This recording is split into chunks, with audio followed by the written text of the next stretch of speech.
किस राक्षस से डरकर भागे थे भगवान शिव? कहानी में क्या है जीवन का सार? भगवान शिव के आसानी से प्रसन्न होने और वरदान देने की दर्जनों कहानियाँ सुनाई जाती हैं। ऐसे ही एक बार शिवजी एक राक्षस को वरदान देकर मुसीबत में पड़ गए थे। अतः अंत में भगवान विष्णु ने उस राक्षस का वध किया और शिवजी को छुटकारा दिलाया था।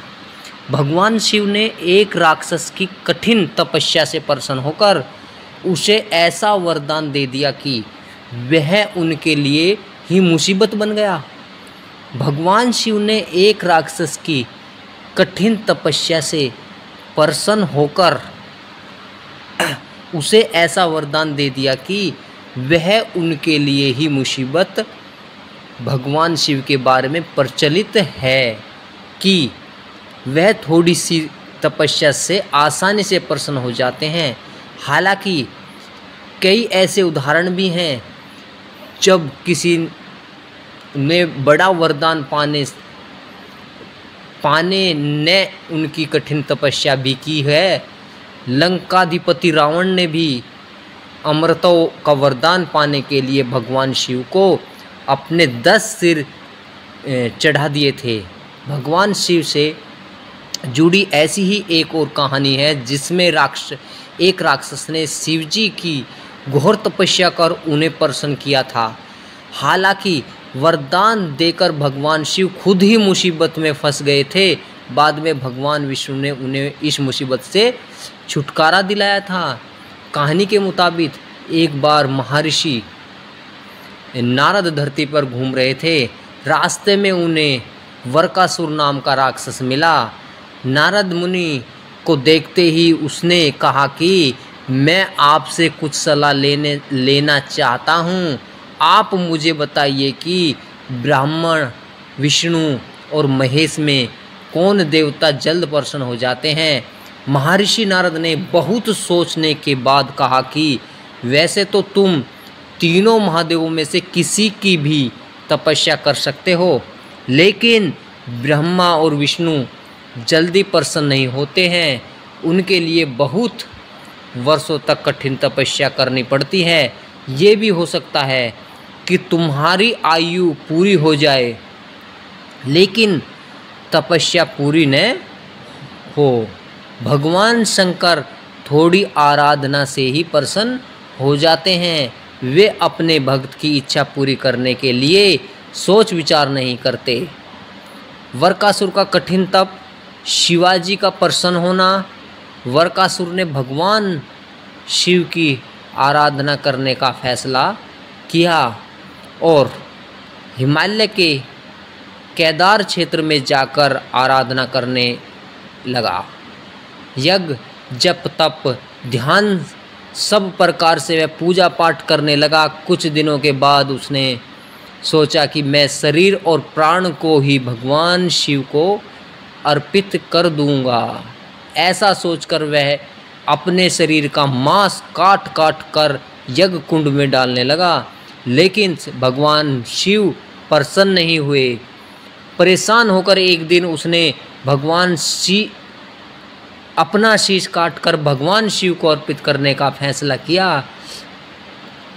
स्नान ध्यान कर जैसे ही उसने खड्ग उठाकर अपना शीश काटना चाहा कि भगवान शंकर प्रकट होकर बोले, बस करो, तुम्हारी तपस्या पूरी हुई, मैं तुम पर प्रसन्न हूँ, वर मांगो। असुरराज वरकासुर ने तपस्या के दौरान जैसे ही अपना सिर काटकर चढ़ाने के लिए हाथ बढ़ाया तो भगवान शिव प्रसन्न हो गए। वरकासुर की वरदान की परीक्षा के लिए वरकासुर हाथ जोड़कर भगवान शिव से बोला, आप मुझे वर दीजिए कि मैं जिस प्राणी के सिर पर हाथ रख दूं उसकी तुरंत मृत्यु हो जाए। शिवजी वरकासुर की यह मांग सुनकर चिंता में पड़ गए, लेकिन वरदान नहीं देने पर देव मर्यादा का उल्लंघन हो रहा था। शिवजी वरकासुर से बोले कि तुम्हारी तपस्या व्यर्थ नहीं जाएगी, तुमने मुश्किल वरदान की कामना से तपस्या की थी, इसलिए तुम्हें तपस्या भी कठिन करनी पड़ी। जाओ, जैसा वर चाहते हो वैसा ही मिलेगा। वरदान पाते ही वरकासुर की असुरी वृत्ति जाग गई। उसने कहा कि प्रभु, आपका यह वरदान सत्य है या नहीं, इसकी परीक्षा लेना चाहता हूँ, इसलिए पहले आपके सिर पर ही हाथ रखकर देखता हूँ कि इस वर में कितनी सत्यता है। भगवान शिव का विष्णु जी से मदद मांगना। भगवान शंकर ने सोचा कि ये राक्षस कुछ नहीं सुनेगा। जब वरकासुर शिवजी के सिर पर हाथ रखने के लिए आगे बढ़ा तो वह वहाँ से भागने लगे। इस पर वरकासुर का क्रोध बढ़ गया। वह पीछा करते हुए चिल्लाया कि महर्षि नारद की तरह आपने भी मुझसे छल किया है। वरदान की परीक्षा से डरकर क्यों भाग रहे हैं? शिवजी भूमंडल छोड़कर देवलोक तक भागते रहे और वरकासुर भी उनका पीछा करता रहा। अंत में भगवान शिव विष्णु लोक पहुँचे और विष्णु जी को अपनी परेशानी बताई। विष्णु जी ने हंसकर कहा कि कुछ भी हो, आपके वरदान की सत्यता तो सिद्ध करनी ही होगी। भगवान विष्णु ने योग माया से एक वृद्ध तेजस्वी ब्रह्मचारी का स्वरूप बनाया और वरकासुर की ओर चल पड़े। भगवान विष्णु का शिवजी की बुराई करना। भगवान विष्णु को जब वरकासुर आता हुआ दिखाई दिया तो उन्होंने आगे बढ़कर उसे प्रणाम किया। उन्होंने वरकासुर से कहा कि असुरराज, कहाँ भागे जा रहे हैं? लगता है कि आप बहुत थक गए हैं, शरीर को थोड़ा आराम दीजिए। आप सब प्रकार से सामर्थ हैं, फिर भी मेरे योग्य कोई काम हो तो बताइए। अक्सर लोग अपने मित्रों और सहायकों से ही अपने काम पूरा करा लेते हैं। एक तेजस्वी ब्रह्मचारी की बात सुनकर वरकासुर ने शिवजी के वरदान और उसकी परीक्षा की बात बताई।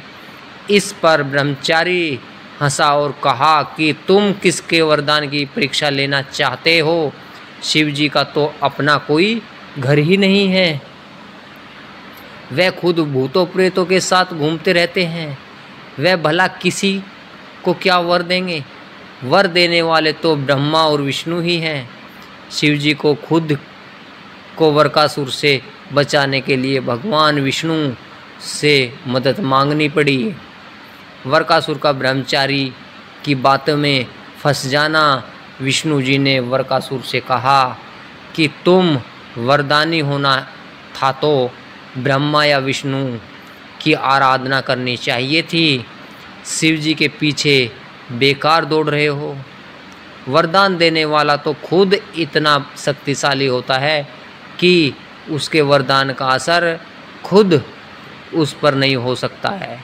उन्होंने तो तुम्हें झूठा मूठा का वरदान दिया है, तुम्हारी तपस्या बेकार चली गई। ब्रह्मचारी की बात सुनकर वरकासुर निराश हुआ, उसका मनोबल टूट गया। वह कहने लगा कि मुझे तो देवर जी नारद ने शिव की आराधना करने को कहा था। ब्रह्मचारी ने कहा कि तुमने नारद मुनि पर भरोसा कर लिया। वह तो ऐसे घुमक्कड़ साधु हैं जो सभी को उल्टी सलाह ही देते हैं। अगर तुम्हें मेरी बात पर भरोसा नहीं हो तो अपने सिर पर हाथ रख कर देख लो कि कैसे शिव ने तुम्हें झूठा वर देकर बहकाया है। वरकासुर का भस्म होना और जीवन का सार। वरकासुर का मनोबल बुरी तरह टूट चुका था। उसे ब्रह्मचारी की बात पर भरोसा हो गया कि शिवजी ने भी उसके साथ छल कर झूठा वरदान दिया है। उसका विवेक नष्ट हो गया। उसने वरदान की सत्यता का परीक्षण करने के लिए अपना हाथ अपने ही सिर पर रख लिया। सिर पर हाथ रखते ही भयंकर अग्नि पुंज प्रकट हुआ और वरकासुर उसमें भस्म हो गया। तो दोस्तों आज की कहानी यहीं समाप्त करते हैं और नेक्स्ट वीडियो में दोस्तों फिर मिलेंगे। तब तक के लिए जय हिंद, जय भारत, वंदे मातरम।